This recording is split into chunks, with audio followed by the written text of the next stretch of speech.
There we go. Okay, and we're live. Or this should be live anyway.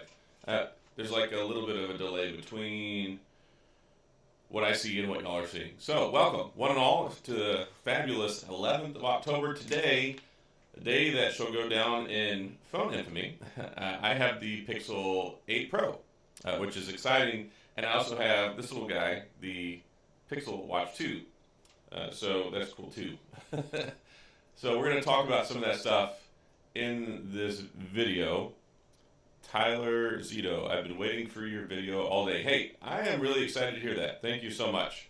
I've been waiting to hang out with y'all guys all day. I'm going to tell you the truth. I'm going to tell you the truth. Tired. I'm pretty tired. I didn't go to bed till I didn't go to bed till like. Is it echoing again? Is it echoing again? Hold on. There we go. There we go. That should fix it. I was messing with my streaming stuff earlier, and I screwed up something. I was trying to plug in a real camera. So I actually have this camera. It's a Panasonic G100, and I ordered a new lens for it, and I was trying to get it set up, but there was something that wasn't working right, and I actually ordered a dummy battery for it. I spent like $40, $30, bought a dummy battery for it, so I could use it, because I'm going to use it to stream when I do the podcast stuff with Painfully Honest Tech, and I'm going to use it with for the live stream for you guys, because it looks better than this webcam that I'm using. Even though it's a good webcam, like it's a nice webcam, but it's not as good as the real camera, right? So I want to start using that. So I was trying to mess with it, but I decided to mess with it too late, and then the dummy battery was the wrong one, and then all sorts of other stuff. So last minute, I had to get this back working, and then I screwed something up. So now it's fine. I don't know why some people are only hearing it in the left ear. It's so weird. Are you wearing both earbuds? Because if you're only wearing your left earbud, it's only going to come in your left ear. So, a lot of questions. A lot of questions about this right here. Ta-da! The Pixel 8 Pro. I keep wanting to call it the Pixel 7 Pro. I've been saying Pixel 7 Pro for so many, for the last year, basically, for so many years. And now I keep wanting to say 7 Pro, but it's the 8 Pro.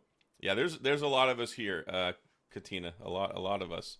There's plenty of nerds in here. Man, so many people already. Got 120 folks in here already, and it's still climbing, 148. So thank you all for being here. So if y'all all donate $5 on a super chat, I'll be rich. I'm just joking. Y'all don't need to donate anything. Man, so much stuff. Jerome Gold, welcome. Glad you're here. Charles Mack, Mr. OVO, Raf Tall, Pedro, Wayne Bruce 26, Albert Ramos, Michael J, C Dynamo, Tyler Zito, K Charnay, Michael J, David Lewis, Andre Frazier. So many people. Thank all of you for coming and hanging out tonight so we can talk about this stuff. So I'm sitting here. I have some Pixel things. So I have this right here. I have the Pixel Watch 2, which really feels a lot like the Pixel Watch 1. I am a little disappointed because it's still the same size. So I could hold both of these up, Pixel Watch 1, Pixel Watch 2, and there's no fundamental physical difference, really. And there's not really a whole lot of difference. So, yeah, I'm not overly excited about this watch. I mean, y'all guys and gals know, if you've been following me for any amount of time, you know I'm not a big fan of the actual Pixel Watch. I mean, it's an okay watch. I don't want to say it's not a bad watch. But when it comes to this watch, yeah, the battery life just wasn't very good. And then, of course, there was the whole only one size. Like one size to rule them all in darkness behind them. And that's what you get with the Pixel Watch. So I'm going to have to mess with this some more. I'll probably talk more about this in a video, maybe in about a week, as I've had time to mess with it. But most people are here to see this, the Pixel 8 Pro. So I've been using it all day. I was very tempted to make a video title like lifetime iPhone 15 Pro Max user switches to Pixel 8 Pro. I did something like that a few weeks ago, and people are like, how are you a lifetime user of that phone if it's only been out for like 2 weeks? I'm like, can't you, you don't get the joke? There's a joke there. You missed it. There's a joke. So, yeah. Anyway, so Mike M, $350 is way too much for that watch. I think so. I think $350 is probably too much for this watch. I agree with you. It's not supported for 7 years like the phone. Tim, I wish Google would get Android 14 out on my phone. Yeah, I don't know what the holdup is there, because the day it started pushing out, I got Android 14 on my Pixel 7 Pro, and I've still been trying basically all week trying to get it on my Pixel Fold, and still nothing. So I'm curious and also concerned if maybe they screwed something up and they found there's a bug or there's some issue, because sometimes they do that. They'll start pushing it out and then there'll end up being an issue, and they don't say what happens. The only indicator that you have that something is wrong is that people can't get the download anymore. So I've had a lot of people with T-Mobile, a lot of people with the Pixel 7 Pro, but I mean, I have the Pixel Fold and I can't get it with that. So, but yeah, I've got Android 14 on my Pixel 7 Pro right here. I even changed to the cool little wacky clock. But as you can see here, yeah, there's a few fundamental differences. I mean, they rounded it off even more around the edges with the Pixel 8 Pro, and now we have this flat screen. It's not curved anymore. It's not curved around the edges. None of that stuff. It's just a flat screen. But the screen is very nice. So I took it outside earlier, and it's not super bright. Like, it's been raining today, kind of gloomy. But yeah, it's a bright screen, and that's something that I really, really like about it. Up to 2400 nits max brightness. And as far as I know, you have to have it on auto brightness, and then if you go outside in the sunlight or whatever, it'll kick in and it'll get super bright. But yeah, it's a nice bright screen. RS, my Pixel 5 got it. Weird the Fold didn't. Yeah, so like I said, I think what ended up happening was they started pushing it out, and they probably realized that something was wrong, and then they stopped pushing it and they pulled it. That's the only thing that I can think of, because we're almost a week in effectively, and it should have rolled out to a bunch of people, and a bunch of people still haven't gotten it. So I'm keeping my eye on it. Mr. Hayer, can you talk about how to transfer eSIM from a Pixel 6 Pro to my new Pixel 8 Pro? So when you go through the setup, it's going to identify that you have the SIM card in there, and it's going to do two things. If you have a physical SIM card, it'll actually give you the option to convert it to an eSIM and transfer it digitally that way, or you can just take the SIM card out and put it in there. But if you've got an eSIM already, it'll give you the option to switch your eSIM from the Pixel 6 over to the Pixel 8 when you go through setup. And I thought that was really nice, because last go around, it was kind of a pain in the rear end. And this time, I talked about this in my unboxing video. I had a physical SIM card with T-Mobile in my Pixel Fold, and it gave me the option to convert it to an eSIM to switch it over. And I thought, you know what? I'll give this a whirl. This will be a good test experiment. I can talk to my viewers about it. And lo and behold, ta-da, it worked. So I'm really happy about that. I'm surprised it went as smooth as it did, so that's cool. David Arana, thank goodness for flat front screen panels. Yes, so, and there's mixed feelings about it. I've always kind of associated with the curved edge displays with the more premium phones and premium experience. And if you take a look at the actual curved edge display on the Pixel 7 Pro, it's very subtle. It's not a super curved edge. It's very, very, very minimal. And it's almost like it was a natural progression to the flat screen anyway. So I don't think it's that big of a deal, because it's already so minutely curved. If we go back and look at phones like the Note 8 and the Note 9, those had some really curved screens. The OnePlus 7 Pro, there were some really aggressive curved screens back in the day, but they've really kind of backed that off. And honestly, I wouldn't be surprised if another year or two, pretty much everybody abandons it, because I think with minimizing the bezels and giving that full screen experience seems to be kind of where it's at. And what Apple did was they actually just rounded off the edges of the frame, and that still gives you a slightly better hold and some ergonomics. But I don't know. We'll see what happens. But yeah, the flat front screen is nice. Michael J, have you had a chance to play with the editor and Best Shot? No, I have not. I have not. It was raining here all day. I was able to go out and get a few shots. If you watched my video I put out a few hours ago, it says initial review. I did show off about 7 or 8 photo samples in there. So I was happy with the photos that it took, but I haven't been able to mess with a lot of stuff. Between setting it up, messing with the watch, making 2 videos already, getting ready for this live stream. I've been working my tail off today. I've been super, super busy. And like I was saying in the beginning, I went to sleep, I think, at 3 or 4 this morning. I got up at 6 when my kids got ready for school, like to leave. And then, so I knew this phone was coming. I had the FedEx advanced tracking. I checked it. It said that I was going to get it, and it said before 8:30 this morning. I didn't believe them. Like, I really didn't believe them at all, because for the last 3 years when I've gotten a package from Team Pixel, it has said it will be there by 8:30 in the morning, and it's never does. I think they made exceptions for like COVID or whatever, but it wouldn't show up till 1, 2, 3 o'clock in the afternoon, and I would always be mad because the package said it would be here guaranteed by 8:30, and like it would didn't nothing got guaranteed. So my dogs were going crazy at like 7 o'clock this morning, barking at the front door. So I had to throw some pants on and get up and run to the front door in the rain. Lo and behold, the guy was delivering the Pixel 8 Pro. So I was like, wow, I guess they got things back on track. So then I immediately went into opening it, unboxing it, making my recording and things like that. So it's been a really busy day. And then I saw that it said that I couldn't publish it. I couldn't post anything until noon. So I was like, son of a bee. I could have just gone back to sleep for a few hours, but no, I was up working already. Tim Larkin, thank you so much for the super chat. I really appreciate it. $5. Thanks for always keeping us up to date on the Pixel. You're very welcome. And I'm really happy that the Pixel 8 and the 8 Pro are finally here, because now I can talk about them, right?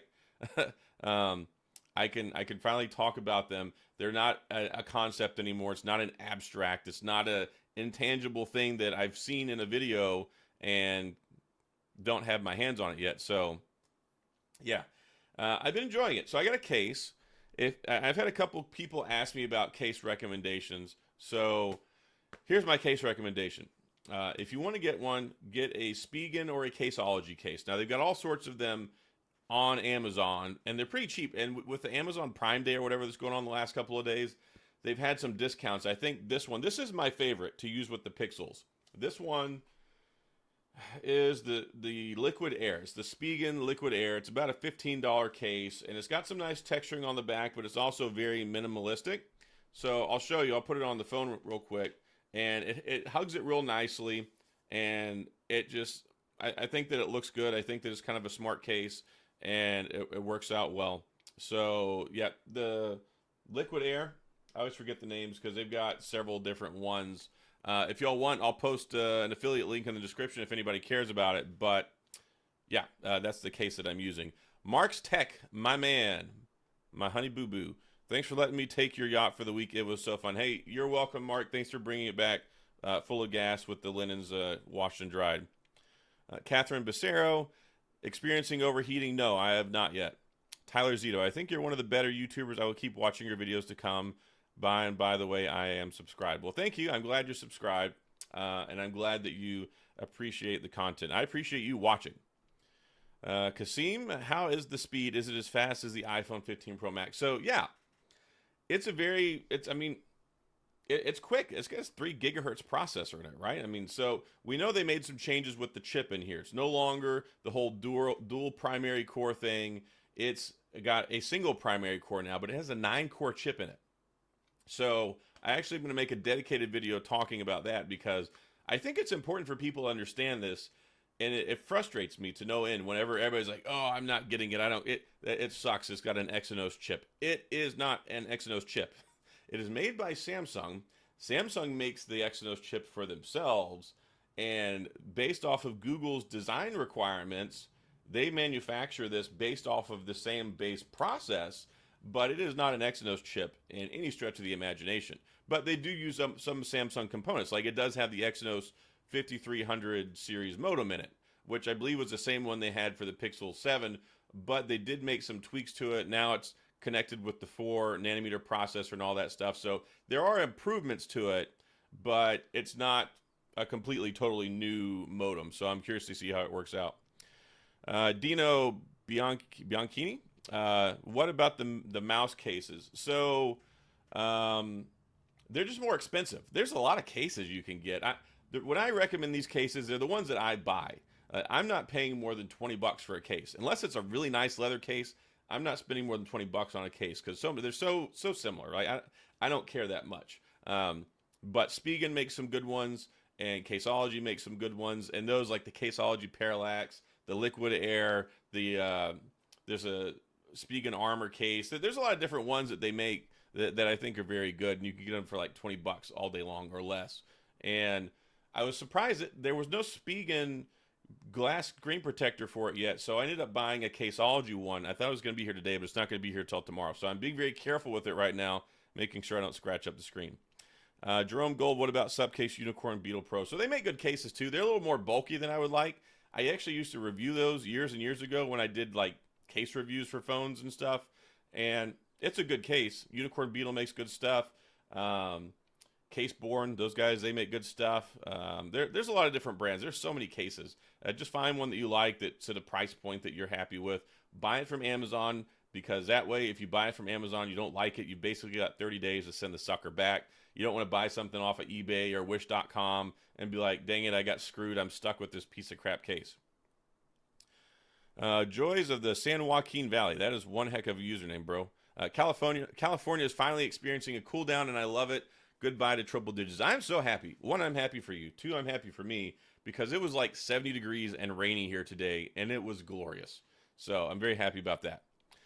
Pixel or 15 Pro Max for daily drive or hip fire? You have to. Is that a question mark or is that a statement? Like, do you want to know whether that's what you should use, or are you asking me which one that I'm using? Techie RG cameras are slight upgrades, all in a bigger aperture. So yeah, I got something wrong. Actually, you know what? Hold on a second. Let me acknowledge somebody. There was another super chat. I'm sorry I got so long to this. So Michael D, my favorite case is the Lou Later case. Also, you're the best man. I appreciate it. So is it I'm the best man, like best man for like your wedding? Because I might accept that offer. Or is it I'm the best, comma, man? Sorry, just I have like almost a bachelor's degree in English. Michael J. Tech Odyssey. What's your thoughts on the D-Brand Ghost case? And yes, would like the link for that case. So I don't have any experience with D-Brand cases. I don't like D-Brand as a company. I think they're kind of jerks. I know that's their online persona, but they've said some really inappropriate things before. And I don't like the way they talk to people. So that's just me personally. If that's their spiel, whatever. I don't care. I just don't feel like doing business with them. So I don't buy any of their stuff. But I've heard good things about them. So yeah, that's kind of my thoughts on it. So I'll go ahead and post the link for this one. Spigen Liquid Armor case. So yeah, it's $15.99 and they have 5% off right now. So that, my friends, is a good deal. Spigen Liquid Air Armor. So hard to say that in conversation.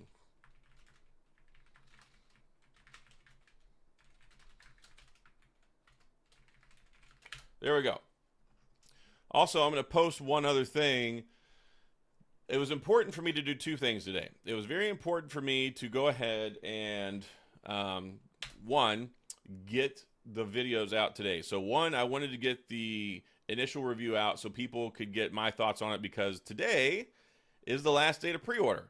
So with the whole pre-order, you get extra trade-in and you get like the free watch or you get the free earbuds depending on how you go ahead and pre-order. So I was like, all right, I want to spend as much time with this phone today so I can make this video to let you guys and gals know what I think about it, because and I think that's really important, because it would be kind of sucky if I put this video out tomorrow and you're like, oh, I wish that you'd have gotten around to this yesterday, because now I can't pre-order it and I can't get the deal. So, and just so I can clear the air on a few of these things, I said that Best Buy was the best place to pre-order. It is if you have a Pixel 7 or a 7 Pro, because they're giving $450 and $550 for the 7 to 7 Pro, whereas Google's giving less than that.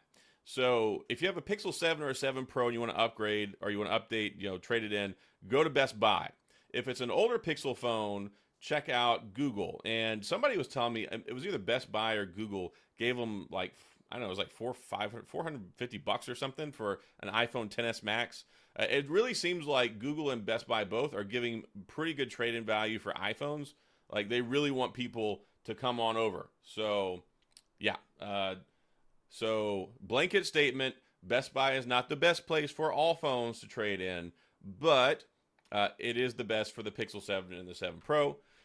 Here are the links that I have. If y'all decide that you're going to do that, that's my Best Buy link, and those always help support the channel. And just a clarification, the way that it works with these affiliate links is like I get commission for them. So if you buy something on one of these links, it doesn't cost any extra money, but let's say I get 7%, 10% or whatever, and then that comes back to me after you purchase it, So that's what helps me buy a lot of this stuff. So that's why I tell people, look, I'm not encouraging you to buy anything.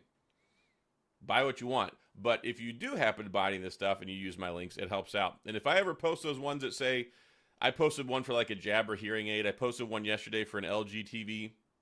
Some of them are pay per click. So like right now, there's one of them. If somebody clicks on it, if you just click on it, you don't have to buy anything. It gives me like 50 cents.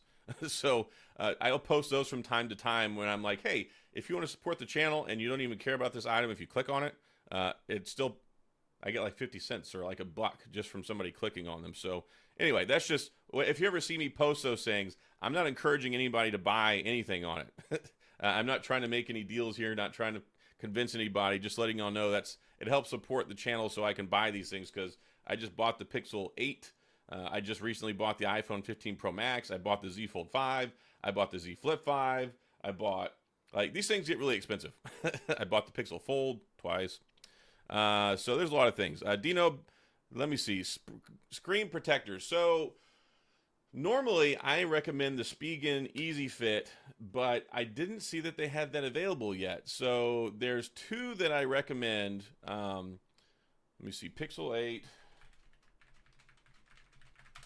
There's one that I really like, but oh, actually they got it now. Okay, so they have the Spigen tempered glass. It's their Easy Fit, and you can get a 2-pack for $16.99, and it's actually 15% off right now. You can get a 5% coupon. It comes out to like $15. So this is a good deal, and I'll post a link for this one. This is the, I don't know what I just did there. Messed up the screen. So yeah, this one is the Spigen screen protector. And that one is the best. Like, that's the best of the best. Whenever it comes to screen protectors, I always recommend that one. It has never let me down. It's been a great one. It's super easy to install. It has a little tray that makes it super easy. It has all the tape. I think it has the best wipes and some of the best little screen app. Because the biggest problem with screen protectors when you're trying to put one on is trying to get all the dust off of it. And that one has some decent stickers to help get the dust off of it. So highly recommend those guys. And they're also good with the touch sensitivity stuff too. So now that we have just the flat screen, it should be a little easier when dealing with screen protectors and the fingerprint scanner. But this fingerprint scanner works pretty good. I mean, I haven't had any issues with it. So I think this is the best version that we have yet when it comes to the fingerprint scanner. And also it has face unlock too. There we go. So it has face unlock. It's nice and reliable, quick, fast, all those good things. So that's cool. So biometrics I think are good. It's really throwing me off though, because I've been using the Pixel Fold so much, I've gotten so used to having the fingerprint scanner built into the power button. I really wish we had the fingerprint scanner built into the power button on here. Well, not so much, because I mean it's so long to get up there to that, so I guess it makes more sense to have it under the screen. But the facial recognition, it's like Johnny on the spot. If it even like sees your face, it's opening. Michael J just ordered the Spigen screen protector. Cool. Well, I hope it works out for you. Michael Gideon, I just pulled the trigger on Pro. You get your choice of earbuds or watch. Whichever one you want, man. If you want the watch, the nice thing about the watch is if you don't want it, you can resell it for probably like $300 and recoup some of that money. If you want earbuds, the Pixel Buds Pro are actually really good. So yeah, that's not a bad way to go either. So, but you can also get those cheaper.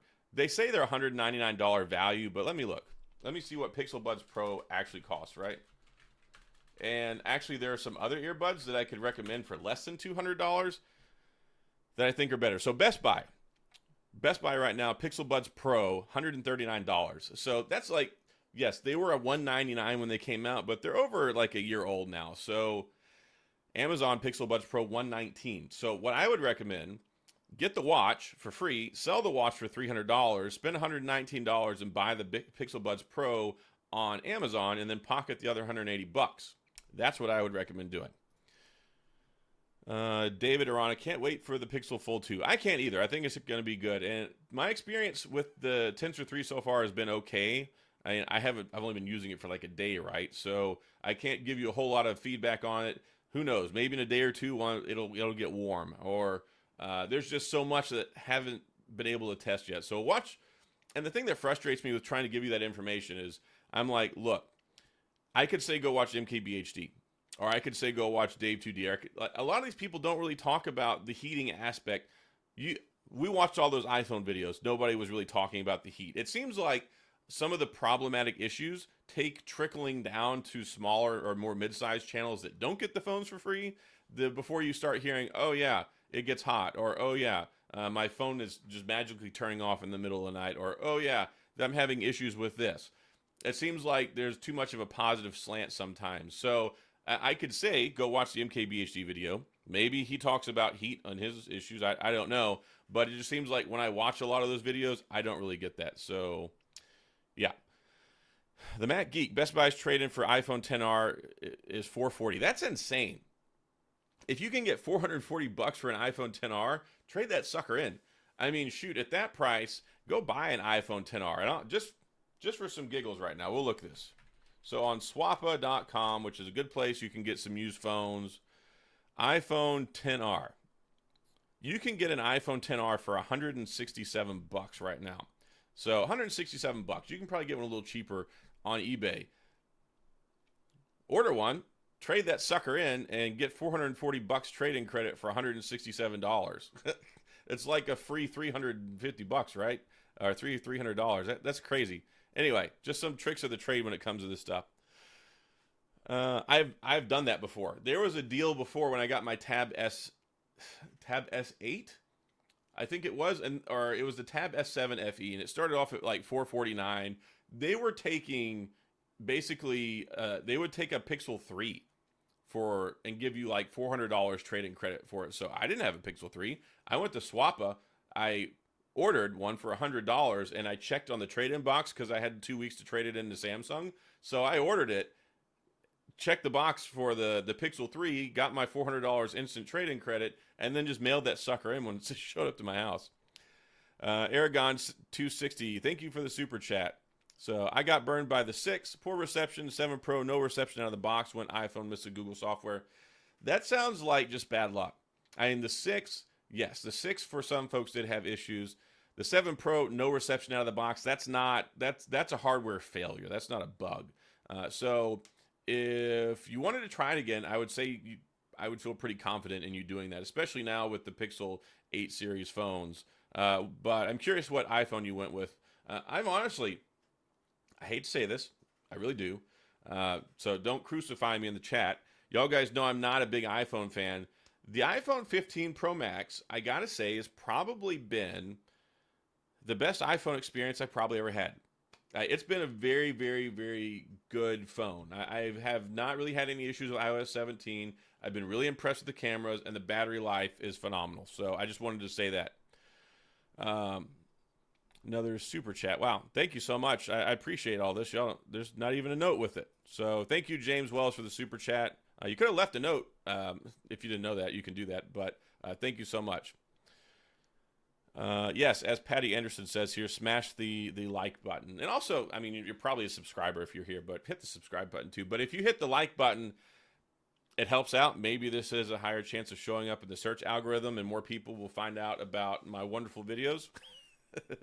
Not really. I don't think they're wonderful, but I do think that they help, and I think they serve a purpose. So I appreciate all of you guys and gals who are here. Your support is huge. Cedric Gilbert, die Apple, please. No, I don't want to say anything like that about Apple. I don't really care for them as a business and how they do business, but they do make some decent products. I mean, obviously, they make tons. They're like the world's first $1 trillion company.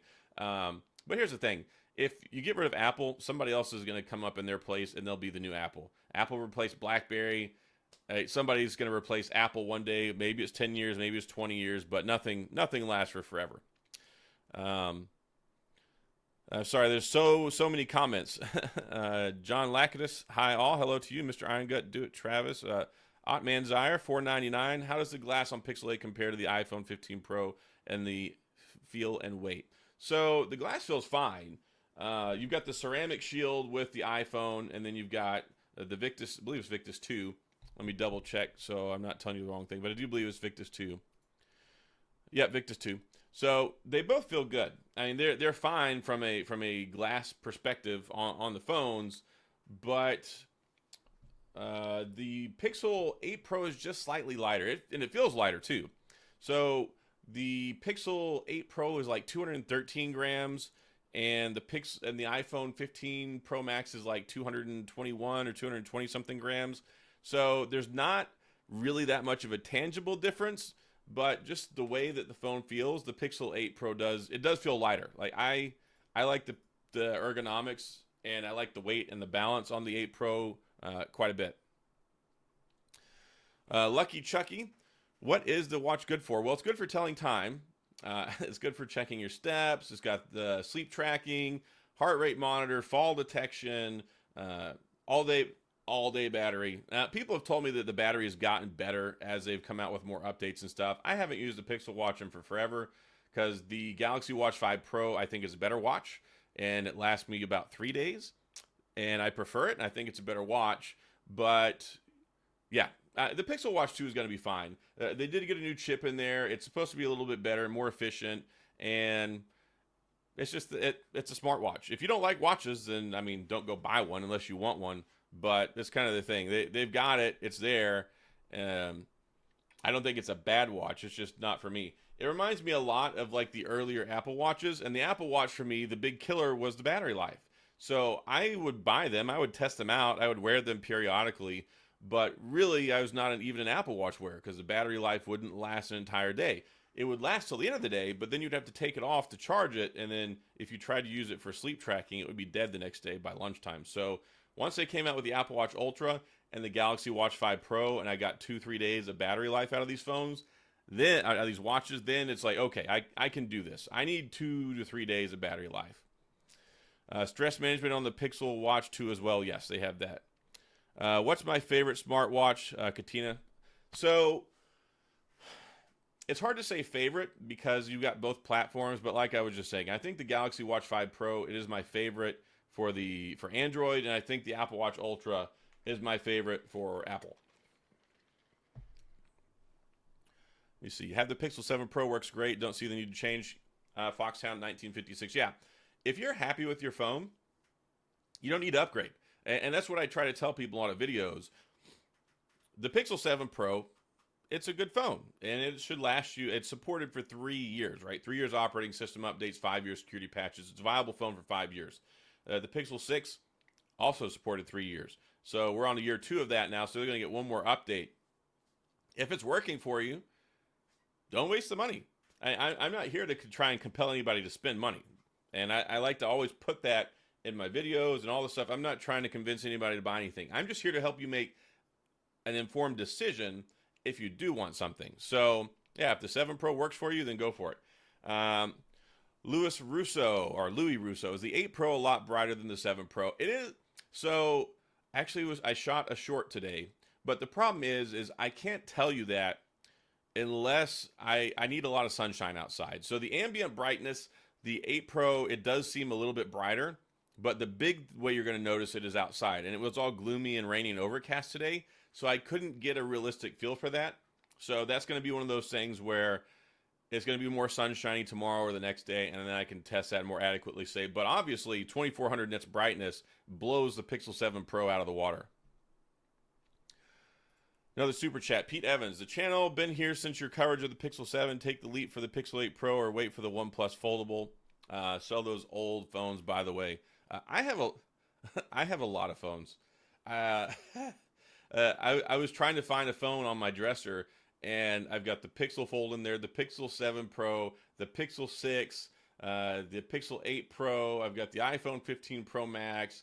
My BlackBerry Motion is in there right now. I've got like 10 phones on my nightstand. It's ridiculous. So yeah, it's ridiculous. And one undisclosed phone that I can't really talk about, but we'll find out about soon enough. Maybe the next 2 weeks you might hear about it. Anyway, I can't say any more though. So yeah, Pete, that's really so when you're talking about the OnePlus Foldable, based off of what we've seen, it looks like a nice phone, but it's probably going to be pretty expensive. Probably at least $500 to $700 more expensive, I would guess. than the Pixel 8 Pro. And it's a dual phone concept, like a dual screen, foldable, all that stuff. So it really depends on what you want. Honestly, the problem is the pre-order stuff right now. Like if you wanted to, and you want to pre-order the Pixel 8 Pro today, you could, and then it'll be within your return period before so I think that we're looking at maybe the next week or two, the OnePlus Open is supposed to come out. So I think it should be within your return period when that comes out, so you can maximize whatever your deal, but then you're having money tied out for that. And it's just one of those, really, what do you want? Do you want something that's going to have the best camera, basically, the best point and shoot camera in the game, one big screen, 5,000 milliamp battery, the Tensor 3, or do you want to take a chance on a OnePlus foldable that we haven't seen in person yet? So it's a difficult question to answer. If you were like, okay, do I want to get the Pixel 8 Pro or the iPhone 15 Pro Max? Those are like a very similar experience, but Apple versus Android, right? So I recommend a lot of people like the Galaxy Fold 4 because you can find those for like super cheap now comparatively and still get them with like a year warranty. And, it's just one of those economics and deals kind of things. What's the specs of the BlackBerry Motion? God, you would ask me that. It's been so long. So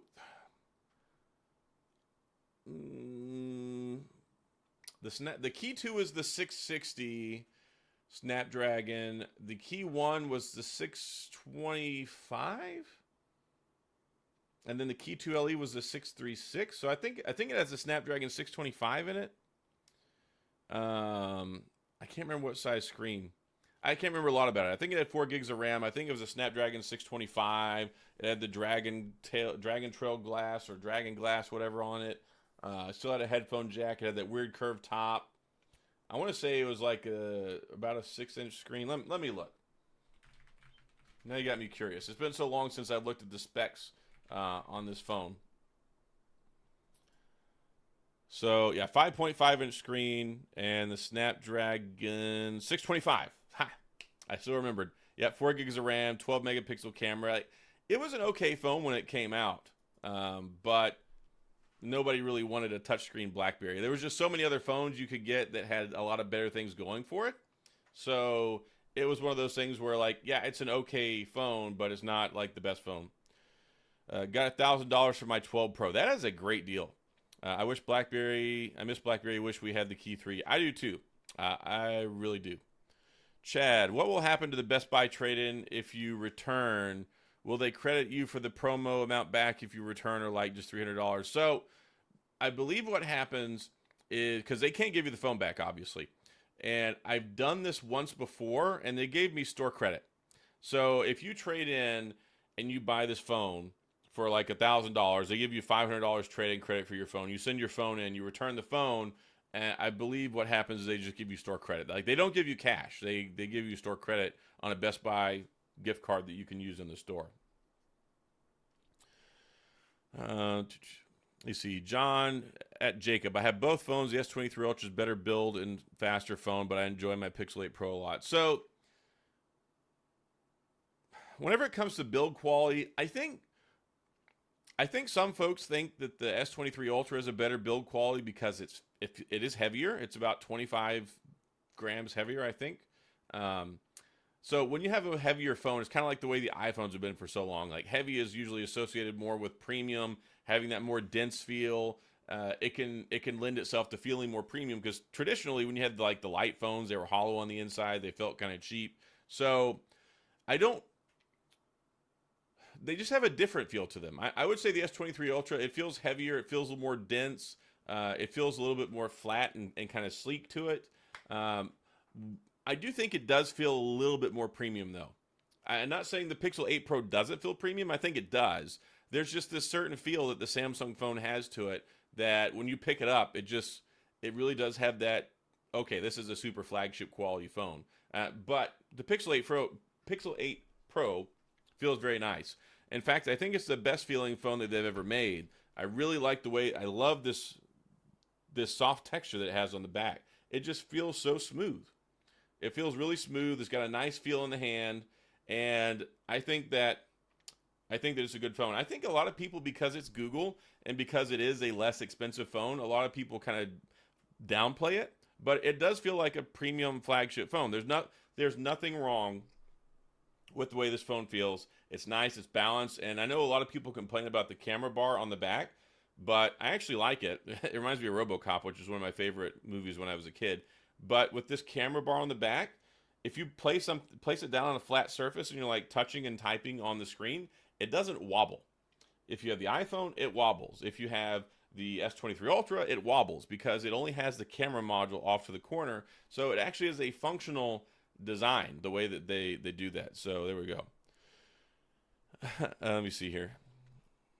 So many comments. It's hard for me to keep up. Inflames M2G. Why are you twitching? So I have Tourette's. I cover this probably most live streams. It's a neurological movement disorder. I'm nothing I can do about it. So sorry if it's offensive to you, but there's the answer to your question. Dala Griffey, this man's memory is on point. You would be really surprised about the stuff that I remember about phones. Jacob Sutton, I just need to know what phone is the best for professional photos. So really, when you are taking a look at photography, are you looking at movement, like moving photography? You're taking a look at distance? Are you looking at portrait shots? Are you looking at low light photos? Because kind of the phones do things in a different way, and some of them are better for certain things. Like if you want to like shoot moving things, especially kids, animals, nature photos, and things like that, the Pixel is going to be better because of how quick the shutter speed is. And also the iPhone, I think, is probably second best. If you like to do nighttime photography, stay away from the iPhone because it likes to pick up lens flare, even though they have a special new coating on the lens. And then the S23 Ultra, I think, is probably the best low light capture photo, and it has the farthest zoom if you want to reach out and touch stuff. But there's just different characteristics for each one. But the nice thing is all three of them across the board take fantastic photos.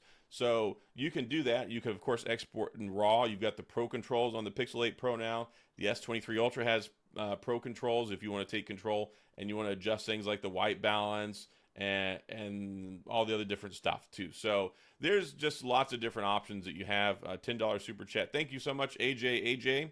It's funny, my initials are AJ. Just add an M on the end. So thank you for the super chat. I like your intro music to your channel. I'm converting to the Pixel nightclub. People say you get iPhone withdrawal symptoms, but I don't think so. Just a bad habit. I quit finally. So you don't get withdrawal. So the thing is, I pulled myself away from the iPhone like 6 months ago because the iPhone 14 Pro Max was just making me so mad. I had a lot of problems. I was 16. The battery life was not good for me. So the hardest part for me getting away from Apple is the Apple Watch Ultra because I like it and then I use it all the time and I really like the health tracking stuff on there.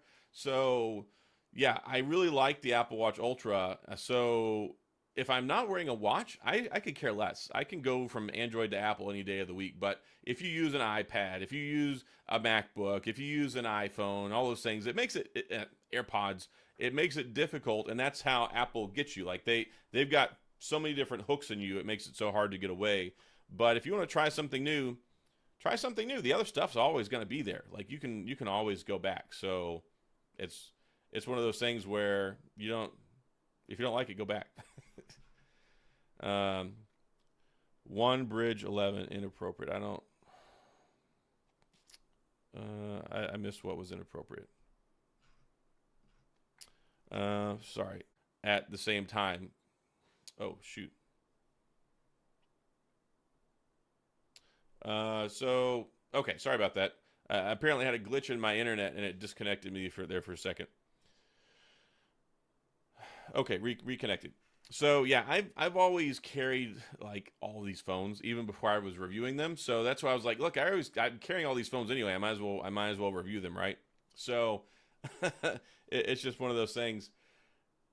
I get the new one every year, and Samsung usually has pretty good trade-in deals. So typically, you can trade it in with the S22 to the S23. We know that that was bad, like the $550. It was really not very good.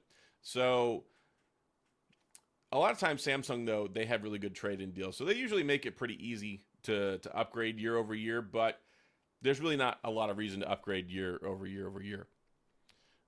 Cable tie. Why is UFS 3.1 of the Pixel 8 Pro slow? I saw a few others mention it. Is it going to be a problem? No.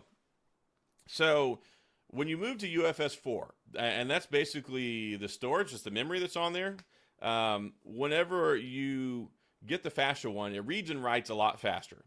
So when you open things, it opens faster. When you install things, it installs faster. When you download stuff, it can transfer to and install faster. And it's more power efficient. So it uses less power to do all that. So it's nice to have UFS 4. I was a little disappointed to see UFS 3.1 when I pulled up the specs on the Pixel 8 and 8 Pro, because UFS 4 came out at the beginning of the year. The S23 Ultra has it. The OnePlus 11 has it. At least in the higher tier storage model. So yeah, I think UFS 4 is good. I think that's probably the biggest thing that you could notice. If you notice something on the phone being slower, it likely might be something installing, some opening up an app maybe. It's not the processor.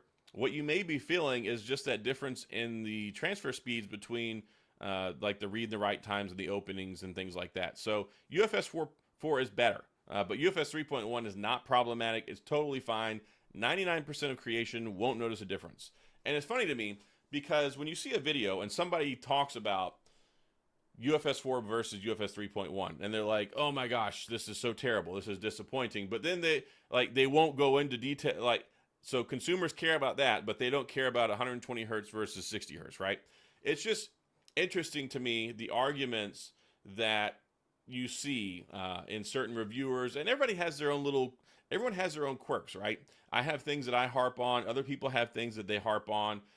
For most videos, I'm not going to really harp on UFS 4 versus UFS 3.1. Like, it would be nice if it was there. I think it should be there. But also, you take into consideration that the Pixel 8 Pro is, I mean, it's still a couple $100 cheaper than the S23 Ultra. So, I mean, they cut corners somewhere, and it seems like that was one, because it just doesn't really change the experience that much, at least not even on a tangible level most people will notice.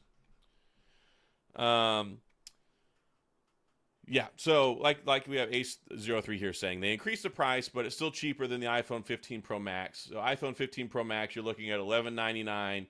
You're looking at the same thing for the S23 Ultra, so it's $200 cheaper. Would you rather pay $1199 and have UFS 4, or would you rather pay $999 and have UFS 3.1?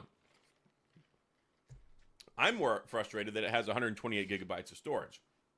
In the year 2023, on the verge of 2024, we should have 256 gigabytes of storage. Samsung figured this out, but Apple and Google still haven't figured that out. So I would rather see that. Yeah, Dollar Griffey. Google has improved leaps and bounds. Samsung has declined. Apple is stagnant. I wouldn't say Samsung has declined. I think they've been shoring things up in a lot of different areas. So it's one of those things where we notice things differently, and their priorities are different. Like Samsung, they have the 200 megapixel camera. I don't really think it's much better than the 108 megapixel camera that we had, and it was pretty well optimized. So do we need a 200 megapixel camera? No, we sure don't. So it's just some of them prioritize things like numbers. They're like, oh, we have a 200 megapixel camera. Some people see that and they go, oh, that's incredible. Why would I go get a Pixel that's got a 50 megapixel camera when I can get a Samsung with a 200 megapixel camera? That's 4 times better, right? And really, I mean, in no way, shape, or form is that a true statement, but people think that way. Let me see. Everyone is clamoring for an ultrasonic fingerprint sensor in screen, but I want just a back or a power button. Yeah, so the ultrasonic fingerprint scanner, you're not going to see that in other phones. That's a Samsung thing. So they're not just going to sell that technology. They would probably charge a lot of money for Google or somebody else to use that. Is it more secure? Yes. Is it better? Yes. Is it that much better? And at the end of the day, I don't really care that much. But the other comment, I think, has a lot of merit. I prefer the fingerprint scanner to be in the power button. I really like that in my Sony Xperia 1 Mark V. I really like it in the Pixel Fold. The problem being, when you look at the Pixel 8 Pro, the power button is so high up here. If they switch them back around like normal folks, and we had the power button below the volume rocker, I would be all for that. I would be all for that. Also, the Samsungs have had those Apple Pixel features years ago. Yeah, Samsung's usually the first when it comes to that stuff. Yes, RS. The fingerprint scanner on the power button is very good on the Motorola. Razr Plus is very good in the Z Flip. Cedric Sannon ordered the 512 Pixel 8 Pro with the free watch. Great overall value. That is fantastic. I hope you enjoy it. Let me see here. Steve C. Picking up my Pixel 8 Pro 256 tomorrow with the free Pixel Watch 2, trading in a Pixel 6a. That's going to be a huge upgrade, man. So the Pixel 6a, I thought was okay. I really wasn't too impressed when it first came out, especially because it had some issues, and I really just was not a big fan of the original Tensor. But for the price, when it first came out, I thought it was overpriced. But when you could get it less than a year later for $300, $250, the Pixel 6a became the best budget phone in the game.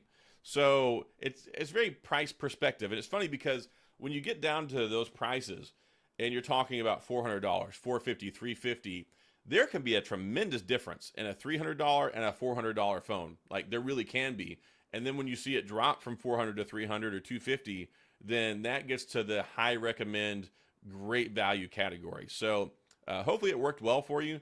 You're really going to enjoy the experience upgrading to the 8 Pro. I'll tell you that. Otman Zaire, thank you for the super chat again. Can you explain how and why Samsung sells screens to competing phone companies like Apple? Because they make money. So they're already making those phones. I'm sure they're making those screens. They developed the technology. So whenever you sell that to other people, that's a lot of money. I mean, Apple sold about 80 million phones last year. If they're getting 80 million screens from Samsung, how much money do you think that they make off of that? Like they're going to buy it somewhere. And if Apple doesn't want to develop it because the cost is too high, then it just makes great business sense because they can buy it from Samsung. Samsung can make a crap ton of money off of it. What you don't want is to be in a position where all of your money that you make is based off of your phone sales. Because one, phone sales are a moving target. Two, if the phone's not a hit, it's gonna suck. You're gonna be in a bad shape because you can't get a new phone out till like the next year anyway, a new flagship phone. So when you can offset that liability by making memory chips, by making smartphone displays, and then you sell that to another company, especially when that other company makes more phones than you do. I mean, look at it this way. Samsung, let's say they sold about 25 million of their S22 series phones last year. The iPhone SE sold like 20 million. Their cheapest phone that everybody says sucks and hates sold 20 million phones last year. So if you've got a company that's selling 3 to 4 times as many phones as you are and they're happy to buy your displays, sell those suckers all day long. So that's my thought process on it anyway. We see somebody said I'm Marine X missed my super chat, brother. Did I? I'm sorry. There's so much stuff going on. If I missed your super chat, I'm really sorry. I really appreciate it, Marine X. So thank you for the super chat. I really appreciate it. And again, nobody has to do super chats. I don't encourage people to come here to spend money. You certainly can. I'm not going to tell people to do with your money. I appreciate it. Like I really, really do. It's a super thoughtful thing, but y'all don't need to. Let me see. Samsung missed the mark with their folds. I don't think so. I really have enjoyed the folds, but what I do think that they did, I don't think they missed the mark. I think that they did a good job setting the standard and they pioneered it. I mean, Samsung was the one that was willing to take the risk. They were willing to spend all that money to create the industry, and now everybody is following along, and half of them are buying off of their technology.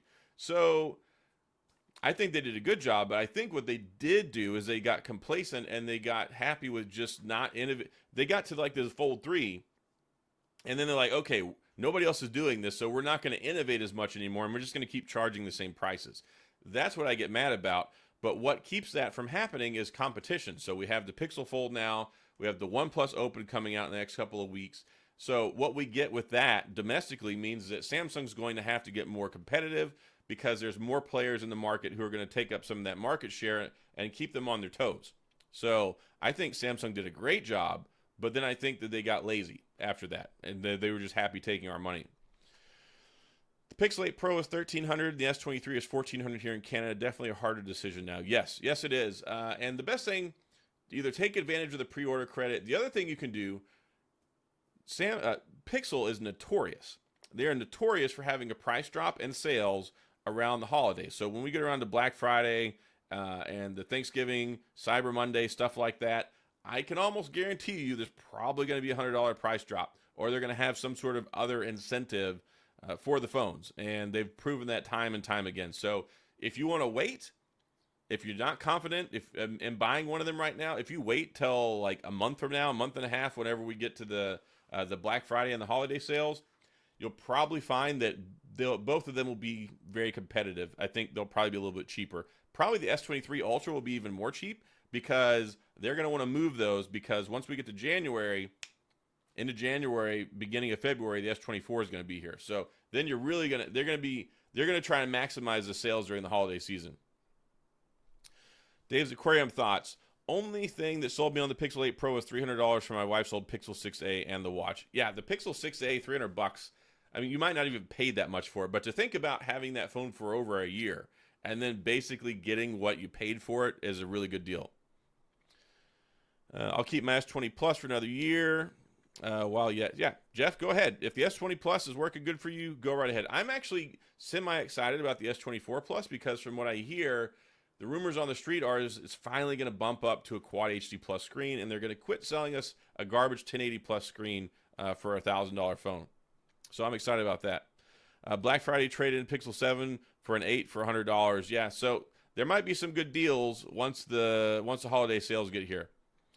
Still Waters, I'm getting my Pixel 8 Pro tomorrow. It's a good Google's last chance with me. And I agree with that. I think that a lot of people have really put up with some of the frustrations of what we've dealt with the Tensor and the Pixel platform the last 2 years. This is their year. Like, really, if they can't deliver a really good experience and show some positive growth and get rid of some of those freshman and sophomore year headaches, then yeah, I think they're going to start losing on market share because they're going to run out of people's goodwill. So they have to do a good job with this one. And so far today it's been fine, but I've had the phone less than 24 hours. So just a lot of context around that. I've had a good experience today, but I'm going to be testing this out a lot over the next week or two to put it through its paces a lot more. Ryan Newby, Google Pixel 8 is game-changing due to built-in for AI. So yeah, this thing is built from the ground up for AI and machine learning. They're trying to make the phone so smart. Maybe you've noticed this, maybe you haven't in the past. As far back as just 2 years ago with like the iPhone or Samsung, if you try to do voice to text, driving down the road, doing voice to text, use talk, and it just sits there and the cursor doesn't move. And you're like, why isn't my voice to text working? So then you press it again, and then you press it again. You're like, try and say it again, and it's not working. And then suddenly a minute or two later, it finally kicks in. It's because of the internet connection. It used to be the processors, they couldn't process that data. It would have to be sent offsite to a server to process it, and then they would send the result back to the phone. If you had a good seamless internet connection, you wouldn't even notice that. But if you had a bad internet connection, it straight up wouldn't work. So that's something that the Tensor chip has been doing for like 2 years now. And more things, they're using AI and machine learning and the tensor processing unit they put in this chip and all the other customization they do for this processor is built around those AI models and machine learning. It's all about that stuff. So when people go, oh, the benchmark score is not as good, those benchmark scores are all about like speed and performing functions and apps. It doesn't really capture. I don't think that there's a good reliable benchmark out there. I could be wrong, but I don't think there's a good one yet that really can test how well these AI models are processed and the end results that we're getting for them, because these phones are getting really, really smart, and the Google phones are the smartest. Here we go. Or wait for the S24 Ultra. That's the thing. Anytime it comes to these new phones, I talked about this yesterday because I said that it was like an easy decision for the Pixel 8 Pro now, because we've seen the S23, we've seen the OnePlus 11, we've seen all these other phones. We've seen the iPhone 15 series. Then finally, the Pixel 8 shows up at the end of the year. So you get it. A lot of times when the S23 comes out, like, oh, well, let's see what the OnePlus comes out with. And then it used to be, oh, well, let's see what LG has to offer. Oh, let's see what Motorola comes out with, you know? So by the time you get to the end of the year, it's like the end. It's like the end of the line. You can see everything that came out for the year. and then we get ready to start this new cycle over in January, February. So this late in the year, yeah, if you want, you can wait for the S24, but at some point you need to pull a trigger. Let me see. Sorry, so many comments here. Another super chat from Ottman. Thank you. Please don't spend your life savings here. You can ask questions for free. I mean, I have to see them, but this helps see them for visibility. What do you think is next in store for Apple and the next iPhone, IG, the next new big thing? I don't know. I think at this point we're really at a place where we've pushed the tools are smaller. Oh my gosh. Sorry. My internet, I don't know if it's the weather or what. Maybe it's my modem, but there was a spike again, I guess, and it disconnected again for a second. So hopefully this catches back up. But anyway, the next thing I think is the Apple Vision Pro. I think that Apple's trying to find the next frontier for electronics because, you know, we use our smartphones all the time. I think VR, XR, augmented reality. I think what you're going to see is a more powerful platform being built out of the phone and supporting other external functions and things like that. I mean, AI and machine learning. I think the next big thing is who can get the best AI like ChatGPT on the phone that can do all these things. Like you could just speak to your phone and say, hey, this is what I want to do, make this, create this product for me, and bam, like it does it on your phone. Instead of having to go to ChatGPT and tie it into Dolly and tie it into Midjourney and like all these different things, I think that that's really that probably is the next big thing for phones, and that's what Google's trying to do right now. MWJ90, do you think that Pixels will ever become as prominent as Galaxy phones in the US? That would probably take 10 years. And they're on the same platform. So it's really hard when you have Pixel and you have Samsung, because Samsung, like, their market share is significantly higher than what you have with Google. But in other markets, though, I mean, take a look at what Google's done in just the last 2 years. In Japan, they've gone from 2% to like 13% market share in Japan. So I think in other less developed markets, like USA is bad model because one, we're like 70% iPhones or something. It's crazy. So many people buy iPhones here, and then the rest is majority Samsung, and then it trickles down to Pixel and Motorola and OnePlus. So do I think they'll ever be as big? I mean, maybe one day, but it's going to be one of those paradigm shift things that happens that people are just like, I've got to get, the Pixel phone. Let me see. Alfredo, do you think other Android competitors will go to 5 years OS updates? I think so. I think that once the S24 comes out, I think what you're going to see is Samsung go to 5 and 5. I think 5 and 5 is a happy medium. When I was critical whenever I saw the 7 years for the Pixel 8 series phones because it seems unrealistic. As somebody who's been using the Pixel phones, as someone who's seen the hardware experiences we've had with the Pixel 7 and the Pixel 6, as somebody who's seen the software issues we've had, as somebody who's seen the lack of commitment that Google has to their platforms and the willingness to kill them off. I mean, they killed off the Google Stadia and they just wrote checks to people. So, between that and then I just don't think the hardware is there. We see these phones all the time. Someone's like, oh, look, the battery is bulging out of my phone and it's only 2, 3, 4 years old. Battery technology in phones is not designed for 7 years, especially not ones with higher charging rates. And that's why when you see the Google Pixel, it's rated at like 27 watts. When you see the iPhone, it's rated at like 20, 25 watts. When you see the Z Fold, then they're rated at 25 watts and not 45. That's because the less wattage, the longer you're going to preserve that battery life. So I think we've kind of seen a lot of that cap off. I wouldn't be surprised if the S24 dials it back to 35 watt charging. It really wouldn't surprise me because also somebody else tell me if somebody said my volume is low. Let me know if the volume is low and I'll turn it up some. But whenever it comes to longevity, the battery life is not there, the hardware is not there. And here's the thing. If you keep a phone for 7 years, I'll turn the volume up a little bit here. Tell me if that's any better. When you have a phone, usually at like the 3-year mark, you're paying off whatever phone that you got, right? So if you bought an iPhone 15 Pro, if you bought an S23 Ultra, in 3 years, typically with your carrier, you can trade that phone in and get the new one for free. So if you can do that, why would you keep that phone that's going to be obsolete? It's going to be on the way out the door, regardless of whether it's supported for 7 years. If you hold on to it for 6 years, it's going to be worth $0. I mean, take a look. A Pixel 6 is worth like 150 bucks right now. So imagine a Pixel 8 phone, 699 bucks right now. 6 years from now, 7 years from now, that phone's going to be worth $0, and then you're going to have to pay all that money starting over again. Whenever you buy one and you finance it and then you just roll it over every 3 years, you don't have to reinvest more capital. So there's just a lot of reasons why I think 7 years is bad. 5 years, if you want to keep it for 5 years, that's fine. You can. And then sometimes you can find with carriers like AT&T's like trade in any Samsung phone and get $1,000 off towards a Z Flip, things like that. But 7 years old, I just think it's unrealistic from a hardware perspective.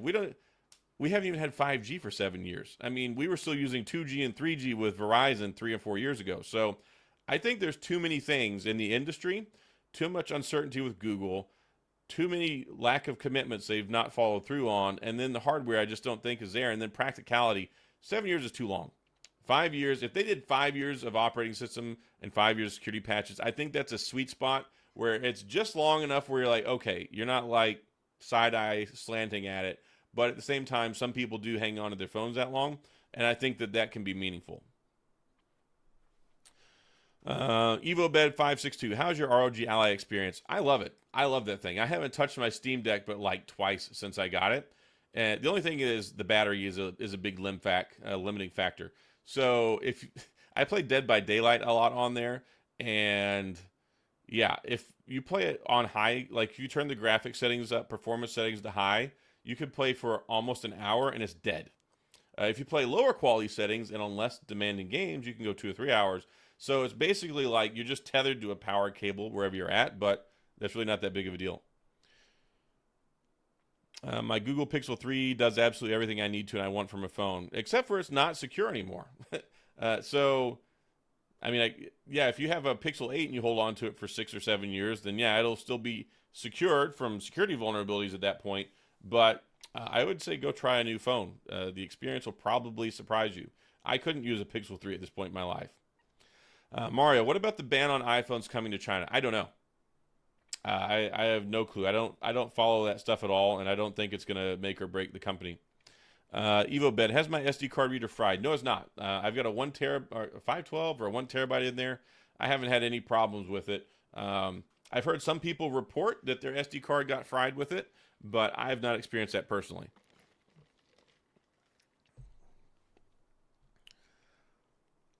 Better value Charmander. Is it worth it, do you think, to wait for something massive with the Pixel 10?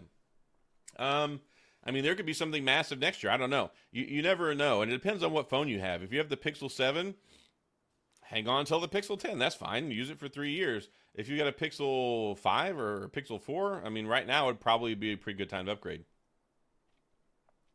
AJ, true, most people want a new phone before 7 years anyway. Yes, most people want a new phone before 7 years. I'll agree with that. Greg Miller, how does the Face Unlock work for secure apps? Is it reliable or you have issues working? I haven't had any issues, and it was already working with like the Pixel 7 Pro, so basically it's just a continuation. I haven't had to use it a whole lot yet, but I haven't had any problems with it. The facial recognition is pretty good.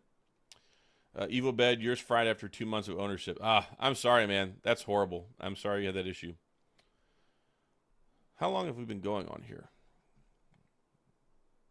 Oh, we're already over an hour. I lost track of time. I've just been having so much fun answering all these questions and talking to everybody.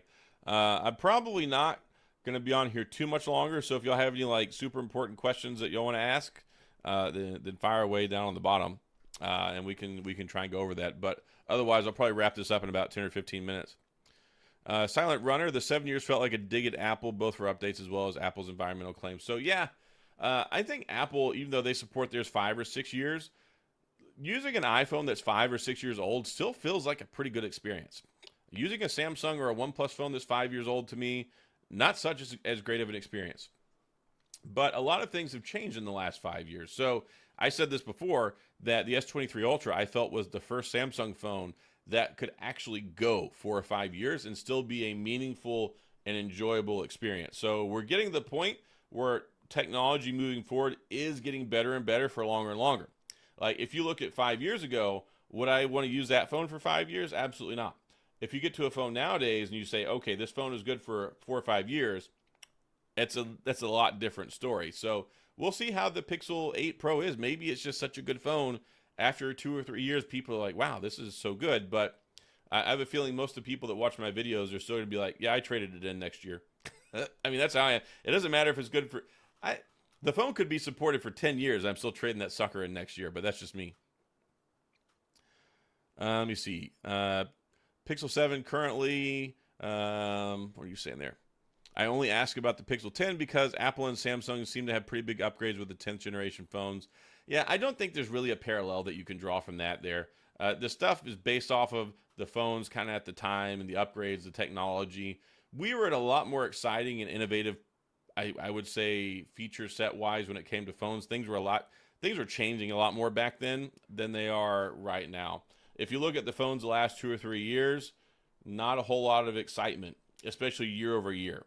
But when you look at back about 3 years, Pixel 7 to Pixel 10, that'll probably be a really good upgrade.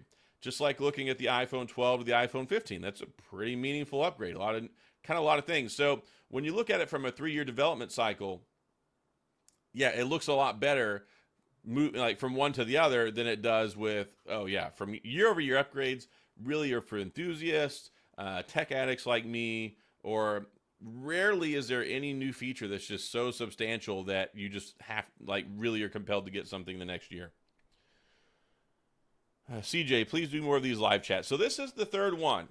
I'm going to try and get back into doing this every Wednesday night. I used to do these on Wednesday nights before, so I'm going to try and keep doing this again. It's been fun. It just was great that it coincided with today having the Pixel 8 Pro.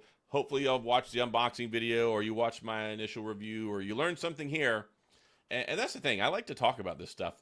If you go to a lot of other channels, a lot of their live chats, they're probably not talking to you about in-depth differences between UFS 3.1 and UFS 4, talking about the core designs and how processors on phones work, right? Or how AI stuff and the complexities of the chip matter more than benchmarks. The only other person I know that talks about a lot of stuff like this is Juan Carlos Bagnell, some gadget guy, and he's a good friend of mine. So he has a lot of good stuff too. So he and I were on we were on a live stream before, like a couple of years ago, and we were talking about just SoC architecture and all this different stuff. We were just talking about this. He and I were in New York last week together, and we're like, yeah, it's so exciting. We're at 3 nanometer now. What's 2 and then 1 and then sub nanometer. Anyway, we kind of geek out on this stuff. So anyway. Another super chat, brutally honest Dave, $1.99. Suits or Top Gun? Appreciate your reviews, bro. Thank you very much. Thank you for the super chat. I haven't seen Suits. My oldest son, loves Suits. He says it's a fantastic show. As an attorney, I don't really want to watch an attorney show. I'm not really much on attorney culture, and I'm not one of those hyper aggressive, super alpha male, have to be in big business, trying to work 60 hours a week and make $1 million a year. I don't care. I just like to help people. I worked when I was doing my legal work. I worked as an assistant county attorney, was making pennies, and I was doing nonprofit work with a nonprofit firm, helping people out who were audited by the IRS and couldn't afford an attorney. I'm all about public service. I'm not about those crazy environments. That's for other people. So Suits, to me, I mean, I understand a lot of it. It seems interesting. I've almost clicked on it before, but I'm going Top Gun all day long. I love Top Gun. The new Top Gun Maverick is very good. Honestly, I could create a second channel to talk about movies. I'm such a movie buff. But thank you. AJ, thank you for the super chat. Thanks, Tech Odyssey, my first live chat. Really love the knowledge you share for us. Hey, thank you very much. If y'all didn't show up and come watch the show and leave comments, it wouldn't give me the outlet and the opportunity to try and talk to you folks and share what I know. So I really enjoy this stuff, and thank you. Let me see. Joys of San Joaquin Valley. Tito Escobar, Aloha Android on YouTube, also does Google Pixel videos. Honestly, I don't know who they are. And I don't mean that in an offensive way, but it's funny, like you mentioned these guys. I learn about new tech reviewer people all the time that I've never heard of. I didn't even know who Dave 2D was until like a year ago, and people are like, "How do you not know who Dave 2D is?" I'm like, "I don't know. I don't watch a lot of YouTube, and if I'm looking at stuff, I'm making my own videos. I'm not going out there watching a lot of other people's videos." So, yeah, there are a lot of people. There's probably other really big people out there who I don't know, but I'm sure that there's plenty of good other high quality reviewers out there who talk about a lot of extensive stuff. Greg Wall, should you upgrade to the Pixel 8 from the Pixel 5a? Yes, that would be a really nice upgrade.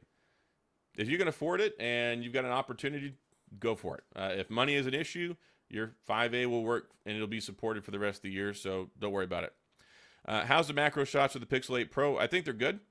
I like macro shots. I call them National Geographic shots. Like you get those up close and personal. Take pictures of the dew, the raindrops, the little ants carrying like a piece of food.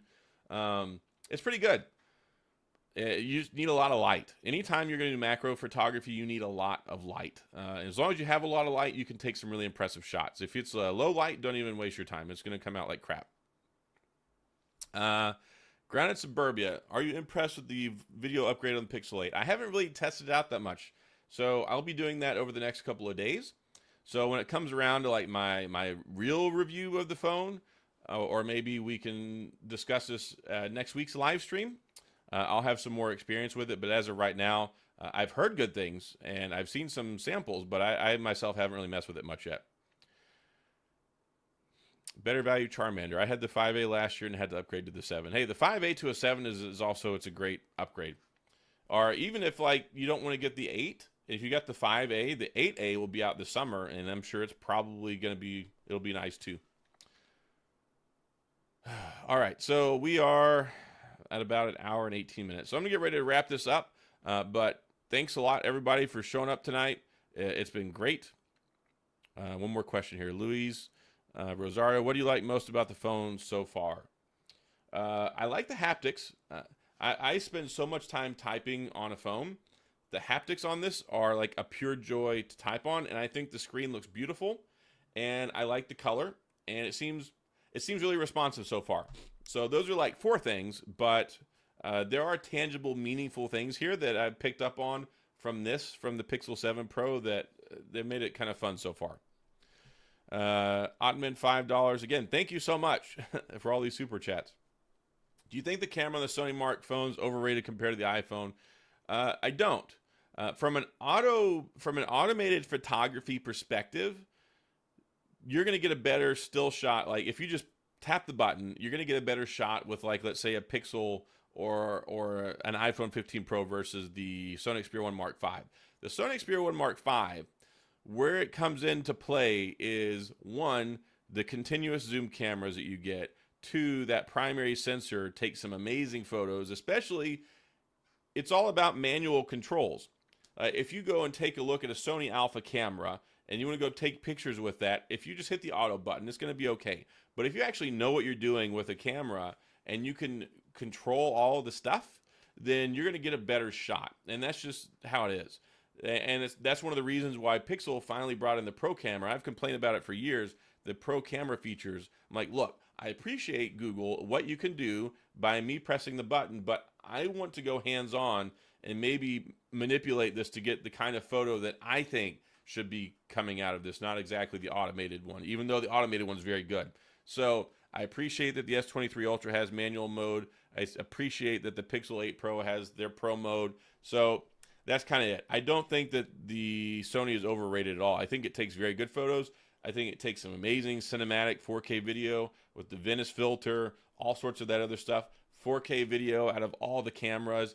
There's just so much versatility. And even being able to live stream. You can live stream just like I'm doing right now with my webcam. I could live stream straight to YouTube with my Sony Xperia 1 Mark V. And maybe I'll do that. Maybe I'll do that next week and I'll demonstrate that. But there is some serious like pro level stuff going on in the Sony Xperia 1 Mark V that a lot of people don't even scratch the surface on. Okay. Now, as long as I don't get any more super chats while I'm trying to say goodnight, I think I'm going to go ahead and wrap this one up. So thanks a lot, everybody, for hanging out here tonight. I really do appreciate it. It was great talking. Hopefully I answered as many questions as possible. Here's two more. So how's the battery been so far? It's been okay. I haven't been able to kill it, but I haven't tried today, and it was on the charger while I was updating stuff. So the real battery stuff, I don't want to talk about it in the first 2 or 3 days because you got to get it through a few cycles and get adaptive battery to kick in, which takes me about 4 to 5 days, and then you'll really see what the battery life is like. But I think 2 to 3 days, I'll get kind of a decent picture. So if we talk about this next Wednesday, I can tell you for sure what kind of battery life I'm getting. And by day 5, if I'm getting crappy battery life, you're going to see a video about it. That's for sure. You can count on that. And Porsche Pal 79, how do the pictures of the 8 Pro compare to the 7 Pro? I don't know. I haven't done any testing with that. I just took the few photo samples that I did today. So if you go to the initial review that I made today and fast forward to like, 9 minutes into the video, I think, somewhere around there, I got about 7 or 8 camera samples. So you can certainly check those out. But yeah, they look promising for sure. And I'm interested in testing it out. No, this was not streamed on the Pixel 7 Pro. This is streamed on my Razer Kiyo, K-I-Y-O, I think, or K-Y-O. It's actually a gaming webcam, and it's like $100-something, $100 webcam. Either way, I bought it a while ago. But anyway, yes, as Patty Anderson says, thanks for kicking me off here. Good night, y'all. Have a great rest of your week. Make sure you hit the like button, subscribe, all that stuff before you go out. And I will have another video tomorrow. It'll probably be later in the day. The thing is, when it comes to YouTube, it only pushes out notifications 3 times in a 24-hour period. And I dropped 2 videos and a live stream today. So if I put a video out at like 9 in the morning, it's probably not going to get pushed properly. So I'm going to put out a video tomorrow, but it might be noon or it might be like 3 or 4 o'clock. But for sure, there will be a video tomorrow. And there'll be a lot of Pixel content over the next week. So thanks a lot. Thanks, Patty, for all your moderation. You're the best. And y'all have a wonderful night and a great rest of your week. And thank you so much for being here tonight. I'll see y'all.